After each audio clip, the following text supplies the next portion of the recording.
173쪽 교과서 173쪽에 있는 대한민국 임시정부의 수립과 활동이라고 하는 부분 수업하도록 하겠습니다. 지금 보고 계시는 저 사진은 그 대한민국 임시정부가 이제 수립되고 나서 그 이제 새해, 그 다음 새해, 그 다음에 이제 새해가 도래했을 때 기념사진 찍은 거예요. 기념사진. 여러분 교과서에도 있습니다. 173쪽에 교과서에도 이 사진이 있습니다만 밑에 뭐라고 지금 한자가 써있긴 한데 너무 작아서 안 보이겠죠? 네. 한자를 못 읽어서가 아니라 작아서 안 보이는 거죠? 네, 그래서 작아서 안 보이는 것 같아서 제가 친절하게 해석을 해드리도록 합니다. 자, 위에 줄부터 볼게요. 대한민국 2년 원월 원단이라고 되어 있어요. 그러니까 원단이라는 것은 새해를 얘기해. 새해 첫날. 새해 첫날을 원단이라고 하니까. 근데 우리가 지금 여기서 눈여겨봐야 할 게 대한민국 2년이에요. 대한민국 2년. 그럼 대한민국 1년이 몇 년인가? 1919년이겠지? 그러니까 지금 요거는 그 다음 새해가 된 해니까 1920년 1월 1일을 얘기하는 거고, 그럼 1919년이 대한민국 1년이니까 올해는 몇 년이에요? 그러게요. 빠르게 계산해 드릴게요. 올해가 104년입니다. 104년. 올해가 104년. 그러니까 우리 대한민국이란 이름을 가진 정부가 수립된 지 104년이 됐고, 다만 이때는 임시정부였고 지금은 이제 정식 정부가 됐지 48년에 정부가 수립됐습니다. 그래서 이승만 대통령도 그 1948년을 뭐라 불렀냐면 민국 30년이라고 불렀어. 그러니까 대한민국 정부가 수립된 지 30년 되는 해다 이렇게 얘기할 정도로. 그러니까 올해는 104년이 되겠죠. 이제 우리가 이렇게 대한민국 임시정부가 만들어졌는데, 대한민국 임시정부가 만들어지게 된 뭐 계기, 그리고 운영됐던 과정, 그리고 그 이후에 어떻게 됐는가, 또 분열되고 뭐 어떻게 찢어지고 하는 과정까지 다 볼 거거든요 오늘. 그래서 차근차근 잘 따라오시기 바랍니다. 대한민국 임시정부 수립의 역사적 의미를 말할 수 있다. 그리고 대한민국 임시정부의 수립 과정과 주요 활동 내용을 파악한다. 두 가지 학습 목표로 보죠. 자, 임시정부가 이제 수립되고 통합이 되는데 3.1운동이 이제 끝나고 나서 곳곳에 임시정부가 수립이 됩니다. 임시정부가 수립되는 이유는 3.1운동의 효과를 우리가 봤기 때문이에요. 3.1운동을 하고 나니까 상당히 이게 파워가 셌고 영향도 굉장히 있고, 그러니까 이걸 좀 더 뭐랄까 이제 발전시켜 나간다고 해야 될까? 그리고 독립운동을 좀 더 본격적으로 해야겠다, 또는 조직적으로 이제 해야겠다라는 생각을 가진 여러 애국지사들이 각각 지역에다가 임시정부를 수립을 합니다. 그래서 연해주일 때에는 대한국민의회라고 하는 정부가 수립이 되고, 상하이에 대한민국 임시정부가 수립이 되고요. 한성이죠. 지금 서울 한성에 또 한성정부가 또 수립이 됩니다. 그런데 이제 이게 너무 임시정부라고 하는 단체가 이렇게 각지에 이렇게 분산이 되어 있으면 효율적으로 독립운동을 할 수가 있나요? 있을까요? 왜일까요? 그러니까 지휘체계가, 명령체계 또는 지휘체계가 각각 다른 거잖아요. 지역마다 다른 거기 때문에 뭔가 이제 이벤트를 뭔가 준비를 해서 독립운동을 한다 하더라도 규모나 이런 파급 효과 면에서 조금 좀 분산될 가능성이 많죠. 그렇기 때문에 임시정부를 하나로 통합을 하자는 그런 움직임이 일어나게 됩니다. 그래서 한성정부를 중심으로 해가지고 한성정부의 이제 법통을 계승을 해서 대한민국 임시정부가 만들어지게 되는데, 아까 봤던 대한국민의회와 상하이의 대한민국 임시정부, 한성정부가 하나로 합쳐져서 대한민국 임시정부라고 명칭을 정합니다. 그런데 문제는 이 중심 장소를 한성에다 할 수 없죠. 왜요? 한성에다가 임시정부를 수립하면 안 되는 이유. 일제 탄압이 당연히 심할 거니까 한성에다 놓을 수가 없지. 그래서 결정한 곳이 상하이인데 그럼 왜 상하이일까? 왜 상하이겠는가? 응? 왜 상하이냐? 거기가 이제 서양 열강들이 상하이에 조계지를 많이 뒀어요. 조계지라는 것은 이제 그 나라가 빌려서 쓰는 곳인데 뭐랄까 그 나라 독자적인 구역이나 다름없는 곳이야. 그러니까 그 빌려 쓰는 그 기간 동안에는 그 구역이 그냥 그 나라 땅인 거야. 그러니까 뭐 영국이나 프랑스나 뭐 이런 나라들이 서양 열강 세력들이 외교관을 많이 두었던 곳이기도 하고 조계지도 있고 근데 그러다 보니까 그 지역에다가 임시정부 본부를 세워놓게 되면 서양 세력들과 외교 관계를 맺기가 매우 유리하겠다 이런 판단이 들었고 또 일제의 탄압으로부터 좀 더 벗어날 수 있겠다 이런 생각이 들었기 때문에 상하이에다가 임시정부를 두었다고 할 수 있습니다. 그 중에서도 영국은 일본의 동맹국가였기 때문에 영국의 조계지가 아니고 프랑스의 조계지에다가 이제 임시정부가 수립이 됩니다. 자, 그래서 많은 세력들이 다 모여가지고 임시정부가 만들어져요. 뭐 이것저것 가리지 않아. 뭐 지역도 다 다르고 사상도 다 다르고 이념도 다르고 또 독립운동을 하는 방식도 다 다른 그런 사람들이 다 모여요. 한꺼번에 다 모여가지고 하나씩 만들거든. 이 하나로 만들거든. 그래서 여러 인사들이 많이 들어와가지고 조직이 되었기 때문에 그들 세력들을 하나로 통합하기 위해서 서로 이렇게 역할들을 맡아가지고 이제 운영이 됐어요. 네, 그래서 민족주의 계열이면서 준비론을 이제 외교 준비론을 이야기했던 이승만을 대통령으로 하고 무장투쟁론가이면서 사회주의 계열이었던 이동희가 국무총리로서 이렇게 나눠서 각각 선임이 됩니다. 자, 그러면 대한민국 임시정부가 수립된 의의를 이야기를 좀 해보면 어떤 의의가 있느냐?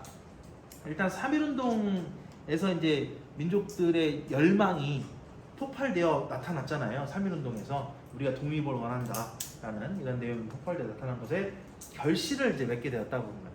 그 과정에서 나타났던 것이지 3.1운동의 그 열망이 표출되는 과정 속에서 만들어진 그런 임시정부이고 이 임시정부가 민주공화제를 표방하고 있다는 것도 그 의의죠. 즉 무슨 얘기냐?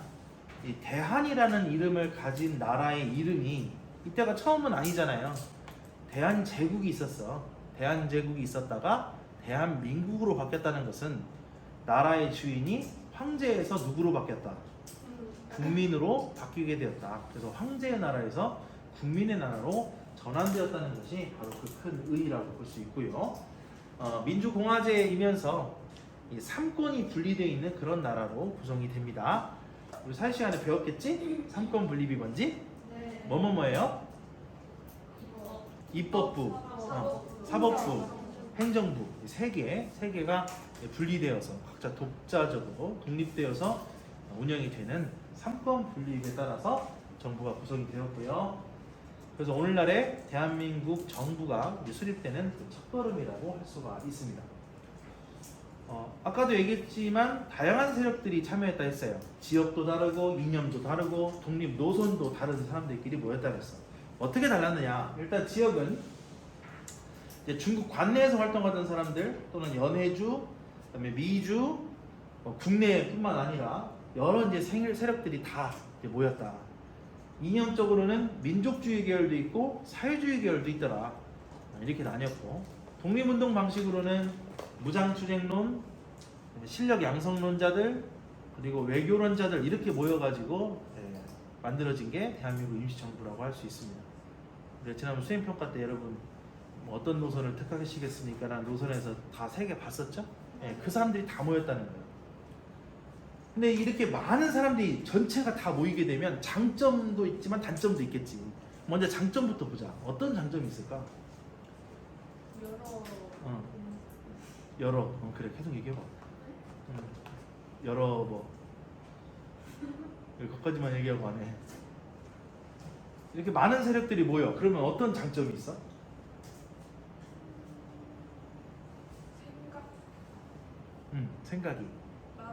생각이 많아져. 생각이 많아지는 게 장점이야. 내가 보완해줘. 생각이 다양해지겠지. 다양해지겠지. 이게 고정관념에 박혀 있지 않고 여러 가지 가능성을 두고 많은 의견을 같이 받을 수 있다. 그래, 그것도 장점이야. 그리고 또 어떤 장점?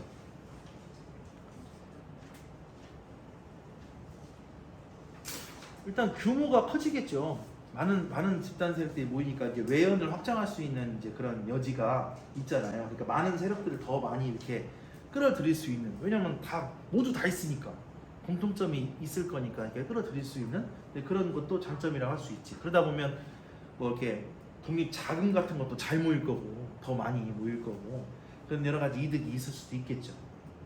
혹시 또 있을까 장점이? 이렇게 많은 세력들이 모이게 되면 이들이 협력을 하면 같이 모여서 협력을 하면 어떻게 될까?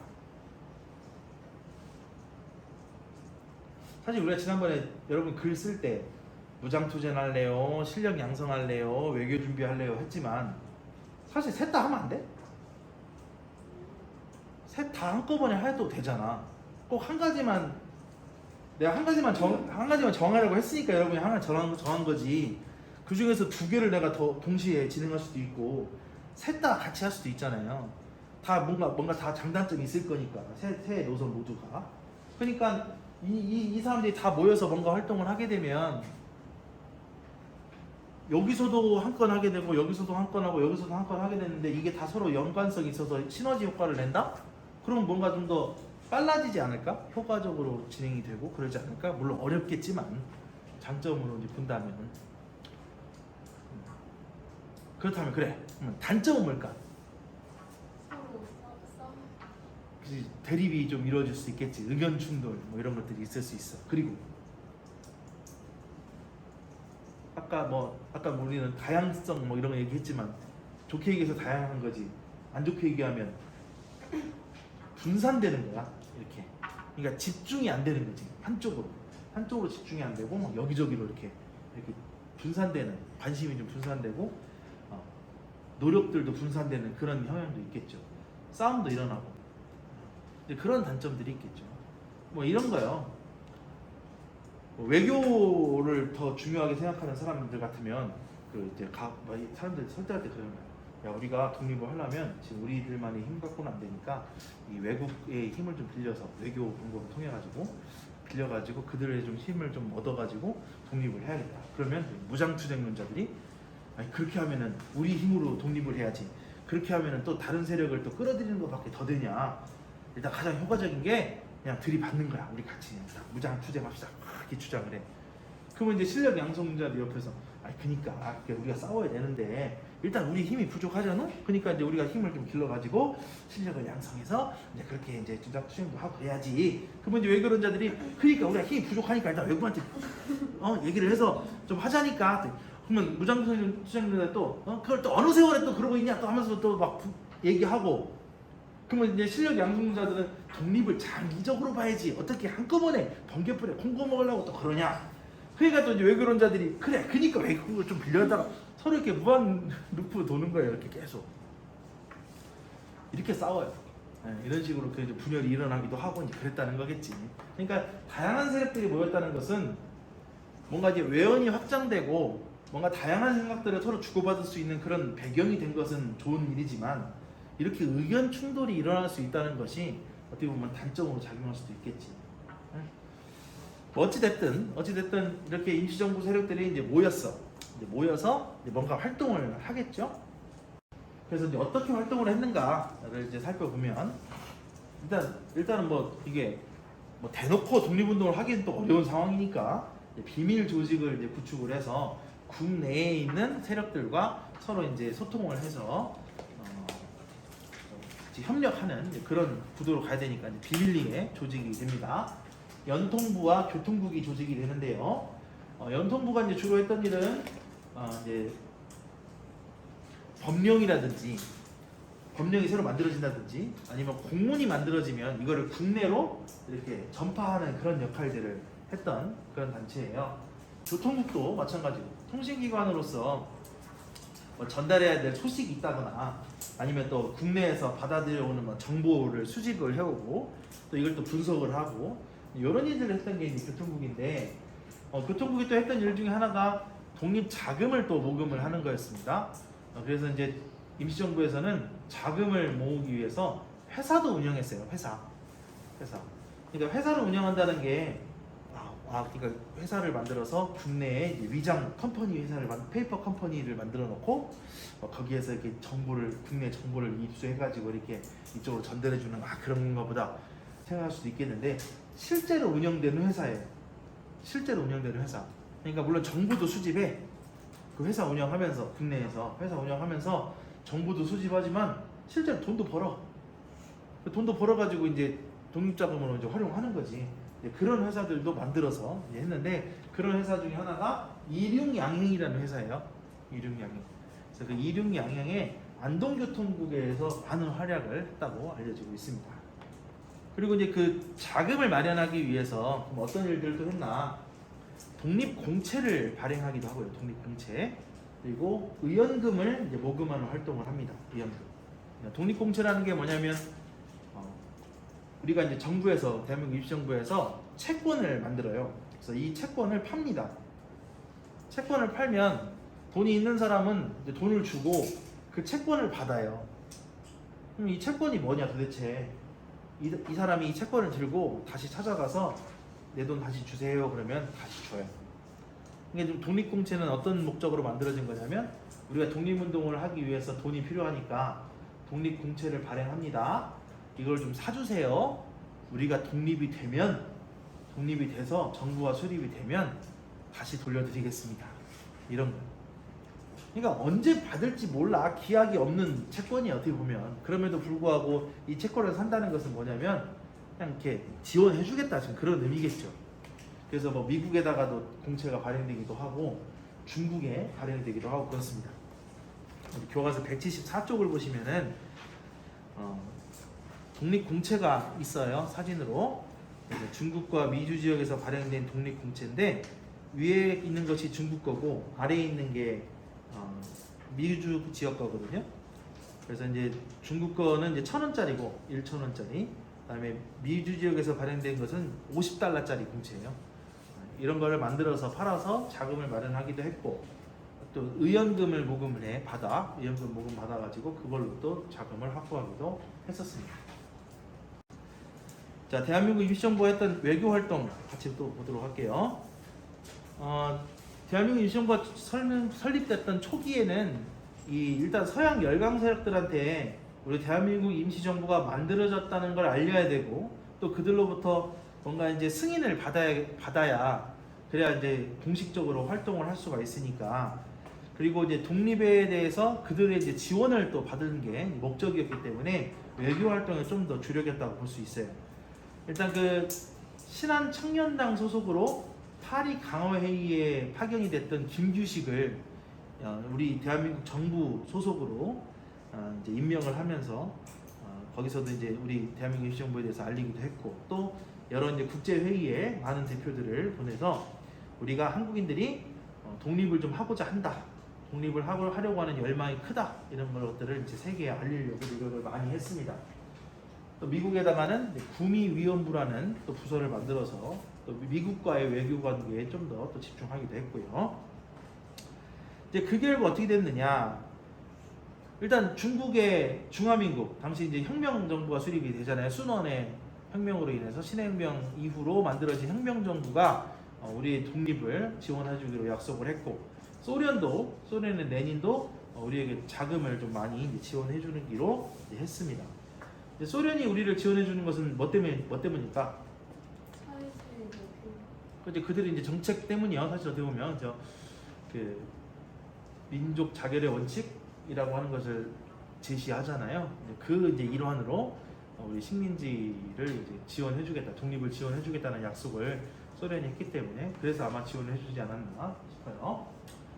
물론 이렇게 많은 이제 외교적인 성과도 있기도 했지만은 뭐 전체적으로 놓고 봤을 때는 한국이 독립을 원하는구나, 독립을 하려고 하는구나 라는 정도를 좀 여론이 이게 좀 이렇게 일어나는 정도 그쳤다고 볼 수 있습니다. 그래도 그게 어디입니까? 전혀 독립을 하지 않겠다라는 의지가 아니라 우리 독립을 하겠다는 것을 알린다는 것이 중요한 일이죠. 아무 말도 안 하고 있는 것보다는 뭐라도 얘기해서 몇몇이라도 알게 하는 게 중요하니까 첫 걸음부터 배부를 수 없잖아요. 자, 무장 활동도 하겠지. 왜냐하면 여러 세력들이 모였으니까 외교 활동만 하지 않았을 거 아니에요. 무장 활동도 해요. 그래서 만주 지역에 이제 무장 투쟁 세력들이 참여를 했기 때문에 이제 독립 전쟁을 염두에 두고 많은 활동을 하게 됩니다. 그래서 남만주에다가 이 군무부의 직할 부대를 설치해요. 광복군 사령부 그리고 광복군 총령이라고 하는 부대를 두고 무장 투쟁을 전개하기도 했습니다. 그러면 실력 양성론자들도 가만히 있지 않겠지. 이들도 뭔가 활동을 해야겠죠. 그러니까 이들도 뭔가 하죠. 독립신문을 간행을 하게 되는데 여기서 이 독립신문은 그 19세기 말에 만들어진 서재필의 독립신문하고는 좀 다른 신문이에요. 이름만 같을 뿐이지 서재필의 독립신문하고는 좀 다릅니다. 독립협회에서 만든 것이 아니고 이거는 이제 대한민국 임시정부에서 만든 독립신문이고요.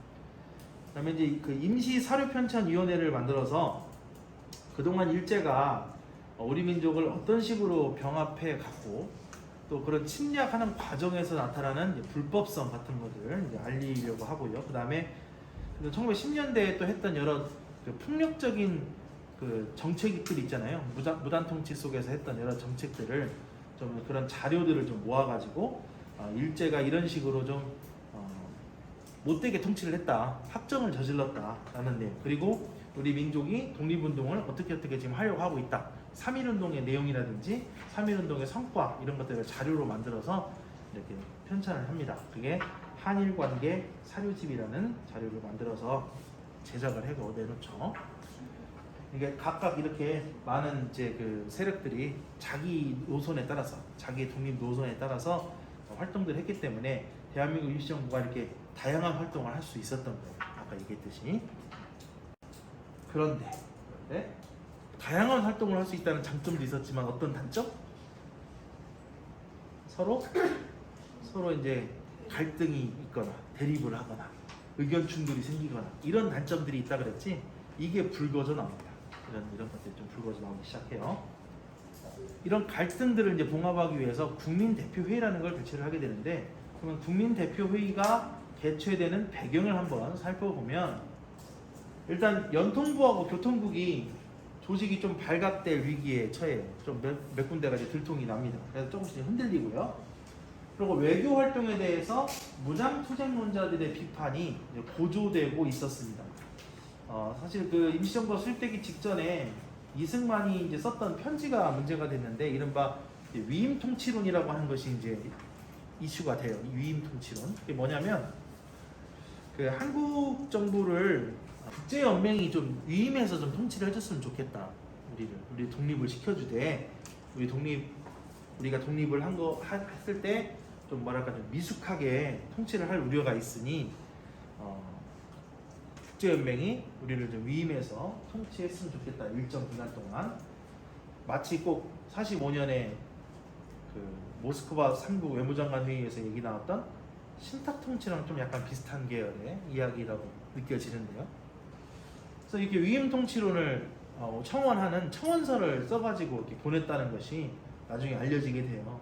그러니까 이제 무장투쟁론자들이 이제 이거를 비판을 하는데, 저 사진에 있는 신채호 선생이거든, 간제 신채호. 근데 저 사람은 이제 대표적인 무장투쟁론자이자 사회주의자야. 그러니까 저 사람이 이제 비판을 하는 거지. 이완용은 적어도 있는 나라를 팔아먹었다면 이승만은 아직 되찾지도 않은 없는 나라를 팔아먹었다. 이렇게 비판을 강도 있게 하면서 이렇게 좀 갈등이 좀 심하게 이루어지고 있었습니다. 그러니까 이제 이런 좀 갈등이 좀 많이 일어나니까 이걸 어떻게 좀 봉합을 해보자, 해결을 해보자라는 차원에서 임시정부가 이제 앞으로 우리는 어떤 방향으로 나아가야 할 것인가, 어떤 방식으로 독립운동을 진행해야 할 것인가를 두고 이제 좀 생각을 해볼 필요가 느껴졌겠죠. 그래서 이제 만들어진 회의가 국민대표회의예요. 국민대표회의. 1923년에 국내외에서 활동하는 모든 독립운동 세력들의 대표들이 모여가지고 회의를 한 겁니다. 근데 이제 임시정부를 이제 어떻게 운영할 것이냐를 두고 둘로 갈립니다. 이제 이른바 창조파, 개조파 이렇게 둘로 나뉘어가지고 이제 대립이 되는데, 창조파가 뭐냐? 창조는 새로 만들어낸다는 걸 창조라고 하잖아요. 개조는 있는 거를 고쳐서 하는 거를 개조라고 하고, 말 그대로예요. 창조파는 임시정부가 그동안 했던 일들, 그리고 임시정부가 해야 할 것들, 현재 위치 이런 것들을 좀 부정하면서 없애고 임시정부를 다시 해체하고 새로 다른 단체를 만들어서 활동을 해야겠다라는 게 이제 창조파의 입장이야. 그래서 박용만, 신채호, 문창범 이런 사람들이 대표적인 주장했던 사람들이고요. 개조파는 그냥 좀 고쳐서 하면 되지, 뭘 굳이 뭐 없애고 새로 만들기까지 하면 되느냐. 고치자라는 입장이에요. 현재 임시정부를 두고 그냥 개선해서 독립운동에 계속된 중추 역할을 임시정부가 해야 한다라는 입장입니다. 안창호, 김동삼, 이동희, 여운형 이런 사람들이 이제 여기 해당됩니다. 여기 이제 쓰여져 있지 않지만 현 상태를 유지하자라는 입장도 있습니다. 현 상태를 계속 유지해서 가자. 뭐 고치냐? 뭐 또 새로 바꾸려고 하냐? 지금 우리 잘하고 있다. 현 상태 유지해서 가자라고 하는 그런 사람들도 있었다고 해요. 근데 이런 국민대표회의가 잘 이루어지지를 못합니다. 의견만 확인하고 결국에는 해산이 되고요. 임시정부에서도 많은 사람들이 빠져나갑니다. 나 더 이상 여기서 이제 못하겠다 해가지고 이렇게 빠져나가죠. 그래서 남은 사람이 이제 김구, 이동영 이런 사람들만 남았어요.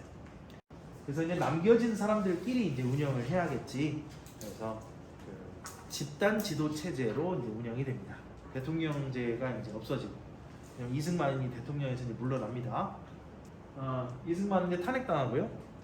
집단 지도 체제로서 국무령을 중심으로 이제 국무위원들이 모여서 회의를 해서 중요한 일을 결정하는 그런 방식으로 운영이 됩니다.